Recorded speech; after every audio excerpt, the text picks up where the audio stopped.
এই একটা আম 500। হ্যাঁ এই তো দিদা, আরে ঝাড়টা দিয়ে। গুড মর্নিং বন্ধুরা, তোমরা সবাই কেমন আছো? আশা করি খুব খুব ভালো আছো। কৃষ্ণা লাইফ স্টোরি ব্লগে তোমাদের সবাইকে অনেক স্বাগত। আর এখন বাজে সকাল 8টা। তো এখন দিয়ে আজকে ভিডিওটা স্টার্ট করলাম। আর তোমরা পুরো ভিডিওটা দেখতে থাকো আর আমাদের সাথে থাকো। আশা করছি তোমাদের ভিডিওটা খুব খুব খুব ভালো লাগবে। এই হয়েছে তোমার উচ্ছে আলু সিদ্ধ দিয়ে ভাত, আর ওটা দুধ হচ্ছে ডাল, কই ডাল, টক ডাল। আর এদিকে এই যে হচ্ছে টক ডাল, আর তোমার এই হচ্ছে আলু ভাজা। তো ওগুলো হচ্ছে তোমার দিদা আর মা দুজনে মিলে রান্না করলো, আর তারপরে আমি এলাম রান্নাঘরে। এই দেখো, আর এটা হচ্ছে তোমার পটল আলু আর সয়াবিন দিয়ে হচ্ছে একটা নিরামিষ তরকারি হবে। প্রথমে হচ্ছে সয়াবিনটা ভেজে নিয়েছিলাম, তারপরে 5 ফোড়ন দিয়ে আর কি তোমার আদা দিয়ে পটলের আলুটা কষিয়ে এখন এই কষানো হচ্ছে। তো এবার জল দিয়ে দেবো, ফুটলে তারপরে নামিয়ে দেবো। আর এদিকে দেখো, এটা তোমার হচ্ছে মামের অফিসের সবজি দিয়ে আর তোমার ছোলা টোলা দিয়ে একটা হচ্ছে শুকনো হয়ে গেলে নামিয়ে দেবো। এটা মা আমাকে অফিসে নিয়ে যাবে। আর তোমার হচ্ছে এই দেখো এই হচ্ছে তোমার মা আমাদেরকে বাদাম নিয়েছে আর নিয়েছে কিশমিশ। তো এই হলো আজকে তোমার মামের অফিসের খাবারটা একটুখানি শুকনো হলে নামিয়ে দেবো। আর তোমার পটল তরকারিটা রান্না হয়ে গেলে সকালের দিকে রান্না মোটামুটি শেষ, সকালবেলা দুপুরবেলা। তো আজকে এই আমাদের সারাদিনের খাওয়া দাওয়া। তো রান্না হয়ে যাক, তারপরে আবার আসছি। তো এই কদিন হচ্ছে তোমার রান্নার অত হচ্ছে আমার উপরে পড়ছে না। দেখি দিদা আর হচ্ছে মাম দুজনে মিলে প্রায় অর্ধেক তরকারি ভাত করেই নেয়, আর তারপরে ওই একটু আধটু যদি থাকে তো সেটাই আমি করি। তো এই যে রান্নাবান্না হয়ে গেল, আমি একটা তরকারি করলাম। আর তারপরে তোমার এই যে থালা বাসনগুলো একেবারে মেজে নেবো। আর আমাদের কাজের কাকিমা তোমার হচ্ছে কাজ করে চলে গেছে, আর কাকিমা এমনি খুব সকাল সকাল আসে। আর জানো তো, প্রথম দিন হচ্ছে কাকিমার মেয়ে এসেছিলো, তো ও নাকি বলছিল যে মা তুমি হচ্ছে কোথায় কাজ করতে যাও, আমি হচ্ছে দেখবো। তো সেই হিসেবে একদিন এসেছিলো। তো তারপরে এখন তো মানে হচ্ছে প্রায় দেখি কাকিমার সাথে আসে। ওই কাকিমা থালা হচ্ছে মাজলে কাকিমার সাথে ওই থালাগুলো ধুয়ে দেয় বা একটু কল টেনে দেয়। তো এইসব কাকিমার সাথে হচ্ছে মানে ঘোরে। তো মাঝে তো দিদাও বলে যে সারাক্ষণ না বসে দেখে তো একটুখানি তো বসতে পারিস। তা ও মানে আর কি ওর মার সাথে থাকতেই দেখি বেশি পছন্দ করে। তো মা আর মেয়ে ওই যে টুকটুক করে হচ্ছে কাজ করে। মেয়েটা বোধহয় 7-এ না কিছু একটা পড়ে বললো। তো যাই হোক, আমি এদিকে তোমার হচ্ছে থালা বাসনগুলো মেজে নিলাম, আরও অল্পই ছিল। আসলে কি বলো তো, তোমার হচ্ছে কাকিমা আজকে ভুলে গেল যে কালকে আর আসবে না। তো কাকিমা নাকি যাবে বাবার বাড়িতে। তো ওই জন্যই হচ্ছে তোমার আর থালা বাসন রাখবো না, যা হবে টুকটুক করে অল্প করে মেজে নেবো। তা না হলে তোমার ওই আবার হচ্ছে অতটা থালা বাসন জমা হবে একসাথে না মাজার থেকে। ওই টুকটুক করে অল্প করে যা হয় 2-4টে, তো ওই মেজে নিলেই আর কি তোমার সুবিধা হবে। তো ওই জন্যই হচ্ছে এখন থেকেই আর কি মাজা তোমার শুরু করে দিয়েছি থালা বাসন, তাহলে আর বেশি হবে না। তো এদিকে এই যে আমি হচ্ছে তোমার রান্নাঘরটা একটুখানি পরিষ্কার করে নিলাম। আর পরিষ্কার করে নিয়ে তোমার এই যে হচ্ছে থালা বাসনগুলো একেবারে গুছিয়ে নিচ্ছি। তো এদিকে তোমার থালা বাসনের জল ঝরে গেছে, এবার আমি নিয়ে যাবো থালা বাসনগুলো রান্নাঘরে। তো এই যে এদিকে এলাম হচ্ছে তোমার কাচবো বলে। আর আমি তো হচ্ছে আগেই তোমার মেয়ের জামা কাপড়গুলো হচ্ছে ভিজিয়ে দিয়েছিলাম। আর এদিকে দেখি বাপি তোমার হচ্ছে বাপির 3টে এই যে প্যান্ট দেখলাম হচ্ছে তোমার ভিজিয়ে দিয়ে গেছে। তো এগুলো আমি একেবারে ধুয়ে নেবো। আর জানো তো, কালকে তো আমাদের এখানে মানে খুব বৃষ্টি হলো, রাতে একটু ভালো ঝড়ও হয়েছে। তো তোমার হচ্ছে সকালবেলায় দেখলাম আবার হচ্ছে মানে ঝলমলিয়ে তোমার আর কি পরের দিন রোদ্দুর বেরিয়েছে। তো এখন তো বেশ ভালোই রোদ্দুর দিচ্ছে। তবে অন্যদিন আর কি সকালবেলা যেমন গরমটা লাগে, তো সেই হিসেবে আর অত গরমটা নেই। তবে মানে একদম ঝলমলিয়ে আর কি তোমার রোদ্দুর বেরিয়েছে। তো সেটাই। তো এদিকে এই যে আমি তোমার একেবারে হচ্ছে জামা টামাগুলো একেবারে ধুয়ে নেবো। কদিন ধরেই তোমার আর কি বোনের জন্য খুব মনটা কেমন করছিল, তো আমি ওকে বলছিলাম যে মানে আয় আমাদের বাড়ি কদিন একটু ঘুরে যা। তা ও আসবে বলছিল, বলতে তোমার বোনের আর কি পরীক্ষা ছিল, তো বলছিল দিদি আমি পরীক্ষাটা হয়ে যাক তারপরে আমি যাবো কোন। তো ওই জন্য আর জোরও করতে পারিনি। তো তারপরে ওদের আর কি একটা পরীক্ষা সবাই হয়েছে, এবার তারপরে নাকি তার পরের দিন পরীক্ষা ছিল, তো তার পরের দিন আর পরীক্ষা তোমার হলো না। গরম পড়েছে তো অত্যন্ত, তো বললো যে গরমের ছুটি, তো গরমের ছুটির পরে আবার আর কি তোমার পরীক্ষা হবে। কেমন পরীক্ষা বলো তো, একটা পরীক্ষা হলো তার পরের দিনকে ছুটি, তাহলে ওই পরীক্ষাটা নাও হতে পারতো, এটা তো আর কি আমার মনে হয়। তো একটা হয়েছে, ওদেরও একটা তোমার হচ্ছে চিন্তা থাকে যে একটা পরীক্ষা হলো, এখনও পরীক্ষা সেই আবার কবে হবে এখনও ডেট বলে দেয়নি। তো পরীক্ষাটা পিছিয়ে গেল বলে আমি বোনকে বললাম তাহলে আয় কদিন আমাদের বাড়ি দিয়ে ঘুরে যা। তো তাই জন্য বোন তোমার এসেছে হচ্ছে কালকে, আর ও আর মেয়ে ওদিকে নিচে খেলা করছে।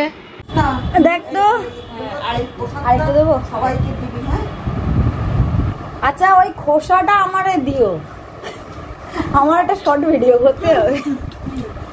কলার খোসা এখন একটা নিয়ে তো এখানে যে কজন আছে ভাগ করতে, আর একটা রেখে দেয় মা আর ওর বাপের জন্য। হ্যাঁ তো এদিকে আমরা সকালবেলা খেতে বসে গেলাম। সকালবেলা না, এখন 10টা বেজে গেছে। আমার একেবারে ভিড়ে পেয়েছে, আমি কিছু বলবো তো বলতে পারছি না। আর আমাদের মায়ের সঙ্গে কই? হ্যাঁ দেখতে দেখতে 10টা বেজে গেল।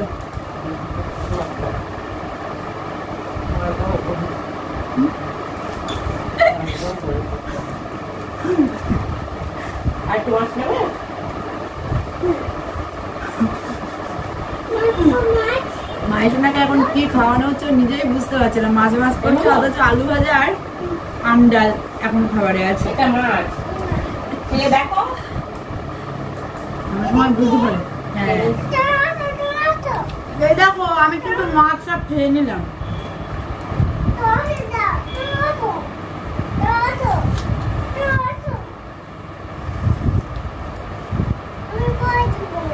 তো দিদি দুধ আনতে গিয়েছিল, আর কালকে সেই আমরা ঝড়ে যে আমগুলো কুড়িয়ে পেয়েছিলাম, তো বেশ 1-1.5 কেজি আম হবে।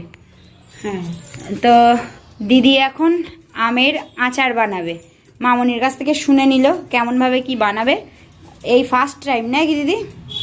আমি আর একবার আমের আচার বানাই এতটা আম, তা ভাবছি কি করবো, ভাবছি হচ্ছে ইয়ে করে দিই আচার, তবু হচ্ছে রেখে রেখে খাওয়া যাবে এখন। তাই এইগুলো হচ্ছে তোমার ধুয়ে নিলাম। মা বললো বাবা একটু বড় বড় কাটতে হবে না? হ্যাঁ একটু বড় বড় করে কাট। মা বললো যে আমটা প্রথমে ধুয়ে নিতে, নিয়ে তারপরে হচ্ছে মানে কাটতে বললো, তারপরে আর না ধুতে, ওই জন্যই আমটা করে ধুয়ে দিলাম। এরম করি বল? হ্যাঁ তাহলে একটু একটু বড় বড় কাটতে হবে। এখনো ছিবড়ি হয়নি? হ্যাঁ হয়েছে তো।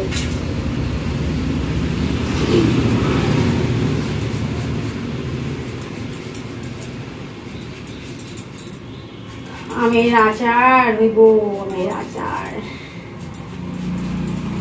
টক আম খেতাম, আর এখন আর খেতে পারি না টক আম। মানে এরাম আম তো এই তোমার মানে খেতেই পারি না। আগে এরাম আম দেখলে একদম মানে খেয়ে নিতাম, এখন আর হয় না। তাই ভাবছি কি করবো আমগুলো। দেখো আমের ভিতরে ছিপড়ি হয়ে গেছে। এগুলো সেই অম্রপালি আম। আমের তোমার হচ্ছে আঠি এই ছিবড়ি থাকলে আর কি আমের আচারটা খেতে ভালো লাগে, ওই জন্যই তোমার যা হোক করে ছিবড়িটা রাখছি। আমগুলো দেখালাম, ওই আমগুলো তোমার হচ্ছে কেটে রেখেছি, আর এই খোসাগুলো ফেলতে এসেছিলাম, তো ভাবলাম তলার দিক দিয়ে আরেকবার ঘুরে যাই, যদি একটা দুটো পাই। তা সেই মানে সব বাগানে ঘুরেছি, সব মানে গাছের নিচে, এইখানটাই তোমার ঘোরা হয়নি। হ্যাঁ দেখো কি বড়টা আম পড়ে আছে, খোসা ফেলতে এসেছিলাম, তাই বলছি যে তোমার। হ্যাঁ দিদু, হ্যাঁ দিদা বলো। এই একটা আম 500। হ্যাঁ এই তো ও দিদা আম কুড়াচ্ছি, এখানে একটা বড় আম পড়েছে। যাচ্ছি যাচ্ছি। হ্যাঁ হ্যাঁ, শুধু এই আমটাই 500 ওজন হবে। হয়নি, 3-4টে হয়েছে, তার মধ্যে পড়ে গেল। দিদাই দেখো, দিদা এই বড় আমটা পড়ে গেছে।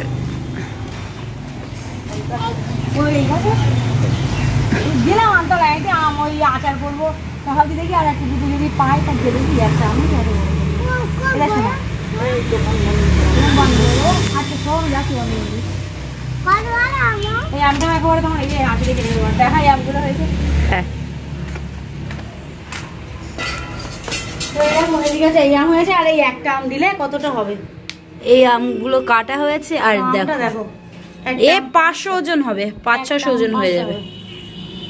এই গাছে এমনি ভীষণ বড় বড় আম হয়, আরো বড় হয়। এর আগের বার না তার আগের বার সেই আমের ভারে ডাল ভেঙে গিয়েছিল, সেই ওই যে ডালটা ভেঙে গেল, তারপর থেকে ওই গাছে আর তেমন যেন আম হয় না। হয়েছে 4-5টা আম হয়েছে।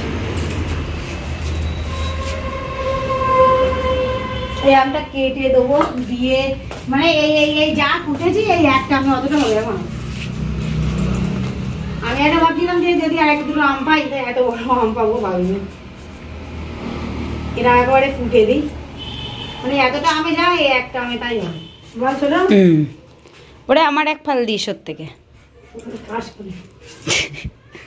আমি তখন থেকে আম খেয়েই চলেছে। আমি ভাবিনি যে ওখানে আমি এত বড় আম পাবো। যদি আচারের পরে এই আমটা পেতাম তো মনে হতো কি যেটুকু আগে পেতাম তো আচারে দিয়ে দিতাম, কেন আচার তো একবারই করবো, আর করবো না। ভগবান বলছে যা একটা বড় আম দিচ্ছি।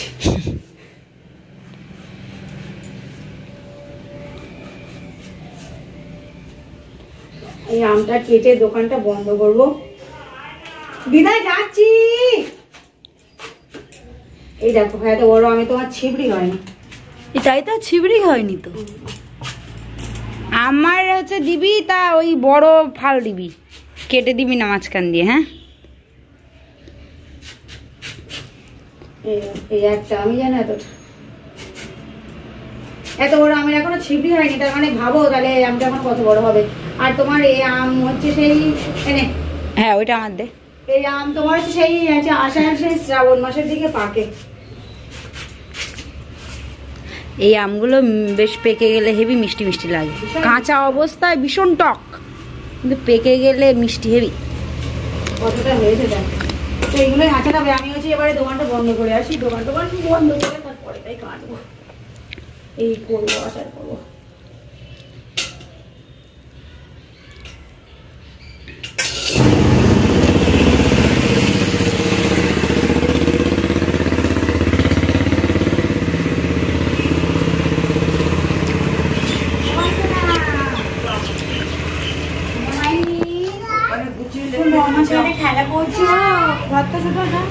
আমার হাতে জায়গা নেই।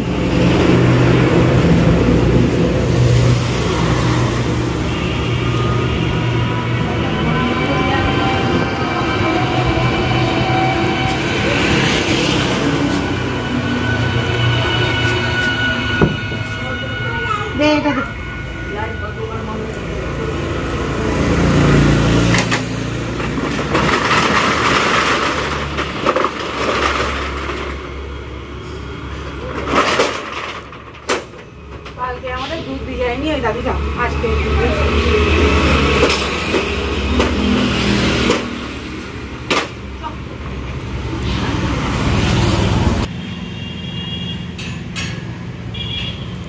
এই একটা আম ওই অতটা আমরা।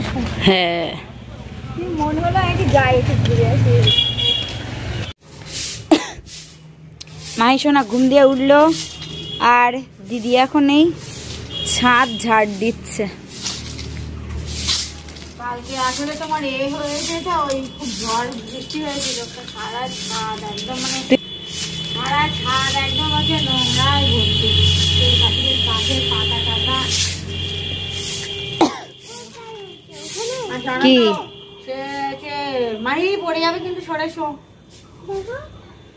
সেই তোমার চাটনি, এই সরি চাটনি বলছি, আচার, আমের আচার করবো বলে সেই যে আম কাটলাম,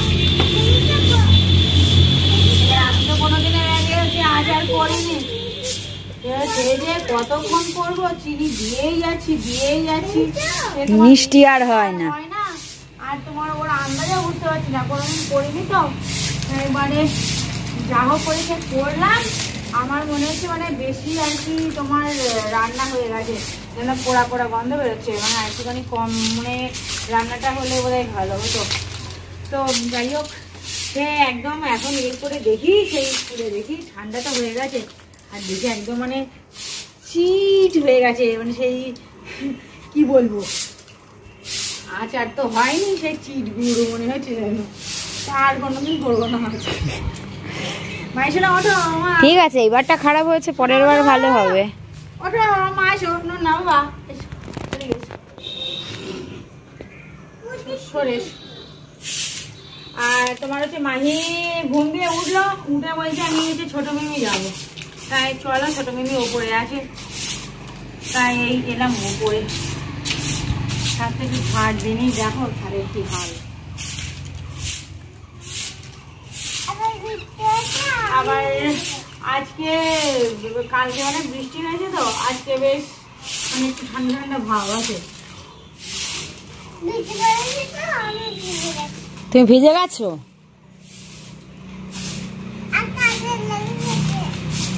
তাই কি করতে গিয়েছিলে বলো তো? হ্যাঁ হ্যাঁ, আম কুড়িয়েছিলাম, ও সেটাই বলছে। ওতে ঝড়ে কি করেছিলাম বলো তো? আম কুড়িয়েছিলাম। তোমার মনে আছে আম কুড়িয়েছিলে তুমি কালকে? হ্যাঁ, দাদাই আম খুঁজে পেয়েছে। পুরো ছাদটাই নোংরা উঠে আছে, আর এই আম গাছের সব পাতা নাতা এটা ওখানে পড়ে। মাম এমনি হচ্ছে তোমার ছাদে রোজ ঝাড় দেয়, তা মাম এসে এমনি দিত, ভাবলাম উপরে যাবো, নেগেছি এখন দিয়ে দিই কেমন সব দেখা।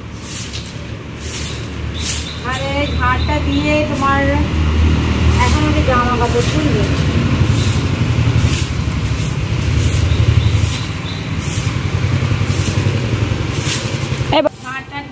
ঝাড় দিয়ে নিই, আর ঝাড় দিয়ে নেওয়ার পরে এখন হচ্ছে মাহিকে খাওয়াবো, জামা কাপড়গুলো তুলবো, তারপরের দিকেও তোমার সাথে দেখা হচ্ছে।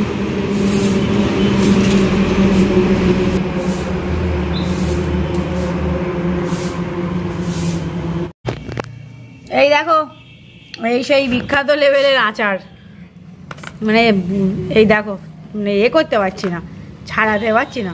ছোট ধর, আর হচ্ছে এই যে নিয়ে এলাম উপরে ছোট, আর আমি আর এখন খাবো। বানিয়েছে, ও তো অ্যাকচুয়ালি কখনো বানায়নি এর আগে। মিষ্টি দিয়েই যাচ্ছে, এই চিনি দিয়েই যাচ্ছে, মিষ্টি আর হয় না। আর হচ্ছে একটু না মানে পুড়ে পুড়ে মতন গেছে। এই দেখো, সে একদম মনে হচ্ছে গুড় যেমন হয় তেমন হয়েছে। ঠিক আছে, পরের বার ভালো হবে। একটু সব বোনাতে চামচ খাই ফেলবি। আমাদের মায়ের সঙ্গে ওখানে বালিশ টালিশগুলো নিয়ে জায়গা করেছে, বলছে আমার ঘুম পাচ্ছে, এখন ঘুমাবো। একটু ঠিক করে লাগে, হ্যাঁ বেশি রান্না হয়ে গেছে। এটা আমের কুচি দে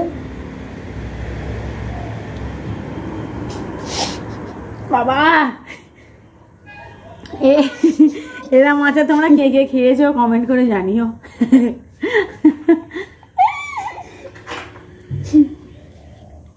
আজকে কোনো ভিডিও আপলোড করা হয়নি, এবারে করবো। আপলোডে বসে সুন্দর হয়ে যাচ্ছে। ভিডিওটা সেভ করলাম, থাম্বনেল বানালাম, এবারে আপলোড করবো। আর একটু তিতটা কম হলে ভালো লাগবে। হ্যাঁ, তিতকুটে হয়ে যায়। ও ঠিক আছে, আমরা খেয়ে নেবো, পরের বার ভালো। খা, দাঁতের